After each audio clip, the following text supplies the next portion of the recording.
લોકસભા સામાન્ય ચૂંટણી 2024 અન્વયે ભારતના ચૂંટણી પંચ તરફથી ચૂંટણી કાર્યક્રમ જાહેર કરવામાં આવ્યો છે, જે અંતર્ગત 19 દાહોદ સંસદીય મતદાર વિભાગની ચૂંટણીની તારીખો તથા ઉમેદવારી પત્ર મેળવવા અને રજૂ કરવાના અંગેના સ્થળોની જાણકારી દાહોદ જિલ્લા ચૂંટણી અધિકારી શ્રી યોગેશ નિર્ગુડેના અધ્યક્ષસ્થાને જિલ્લા સેવા સદન ખાતે યોજાયેલ પ્રેસ કોન્ફરન્સમાં આપવામાં આવી હતી। આ પ્રેસ કોન્ફરન્સ દરમિયાન જિલ્લા ચૂંટણી અધિકારી શ્રી યોગેશ નિર્ગુડેએ જણાવ્યું હતું કે ચૂંટણી પંચનું જાહેરનામું તથા ચૂંટણી નોટિસ બહાર પાડવાની તારીખ 12 એપ્રિલ 2024 છે।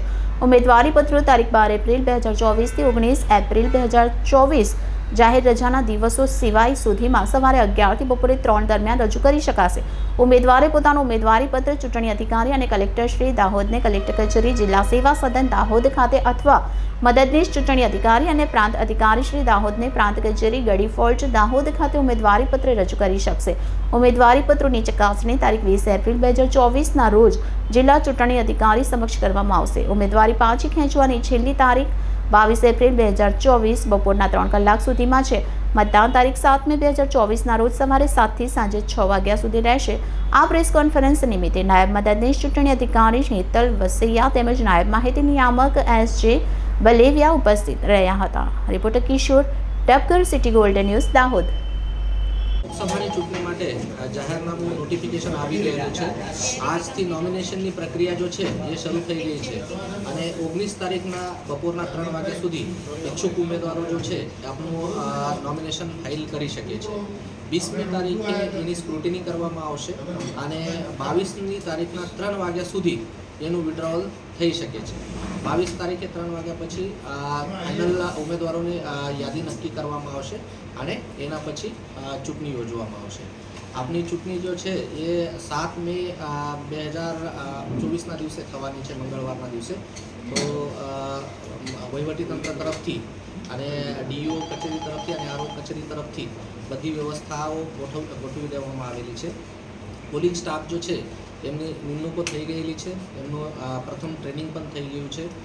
એની સાથે સાથે જ ઈવીએમનું ફર્સ્ટ રેન્ડમાઇઝેશન થઈ ગયું છે અને દરેક એસીને ઈવીએમની ફાળવણી કરી દેવામાં આવેલી છે અને આપણા જિલ્લા માટે 3 ઓબ્ઝર્વરશ્રીઓની પણ નિમણૂક કરવામાં આવેલી છે।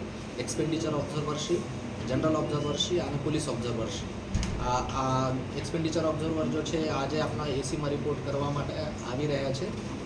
જનરલ ઓબ્ઝર્વરશ્રીઓ અને પોલીસ ઓબ્ઝર્વરશ્રી જો છે એ 19મી તારીખથી આપણું કામ શરૂ કરી દેશે।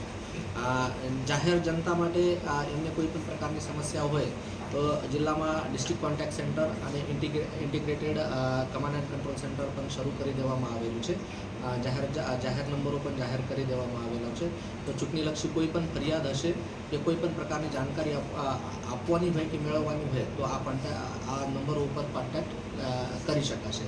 આ બધા નંબરો જો છે એ 24/7 એટલે 24 કલાક ચાલુ છે અને રાઉન્ડ ધ ક્લોક ત્યાં ટીમો ગોઠવી દેવામાં આવેલી છે। આપણા પીસીમાં લગભગ 1958 જેટલા પોલિંગ સ્ટેશન્સ છે। એમાં 6 વિધાનસભા મતદાર ક્ષેત્રો જો છે એ દાહોદ જિલ્લાના છે અને એક સંતરામપુર જો છે એ મહીસાગર જિલ્લાનો છે। તો બધા મતદારોને વિનંતી કરું છું કે આપ લોકો 7મી મેના દિવસે મોટી સંખ્યામાં બહાર પડીને મતદાન કરો। મતદાનના આંકડા વધારેથી વધારે વધવું જોઈએ। મતદાન જો છે એ અમૂલ્ય અધિકાર છે, એનો વાપર કરવો જોઈએ। તો બધા મતદારોને ફરી એકવાર વિનંતી છે કે મતદાન 100% મતદાન થાય એના માટે પ્રયત્ન